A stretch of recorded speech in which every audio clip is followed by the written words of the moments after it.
చేసుకొని మీరు యథావిధిగా నడువుని ఆపిస్తాలేమ్మా, నేను ఆపిసి చేస్తాలే, సరేనా? వీళ్ళు రాత్రి పూట బావుల దగ్గర పోయి అనుకుంటున్నారు. వద్దు, అవసరం లేదు, చీకట్లో మీరు అవసరం లేదు. ఇంకోటి కొంతమంది ఇప్పుడు పొల్యూషన్ కనెక్షన్ ఉన్నాయి, పందుల కోసం కరెంట్ షాప్లు పెట్టుకుంటున్నారు. చెప్పలేము. రాత్రి వేళ వీళ్ళంతా ఒక 20 మంది లేడీస్ అంతా కలిసి పోలీసులు వస్తున్నారు అని చెప్పేసి వేరే దగ్గర పోయి అనుకున్నాం సార్. ఏం చేస్తారమ్మా నువ్వు చేస్తారా?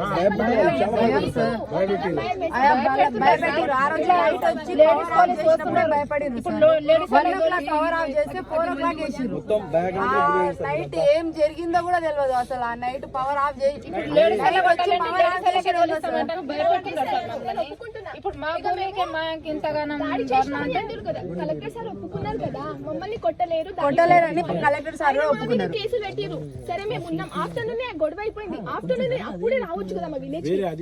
అప్పుడు రాకుండా ఎవరికి కొట్టలేము సార్. అప్పుడు రాకుండా ఆఫ్టర్నూన్ రాకుండా నైట్ 1:32కి ఏందది? అదే నా డ్యూటీ.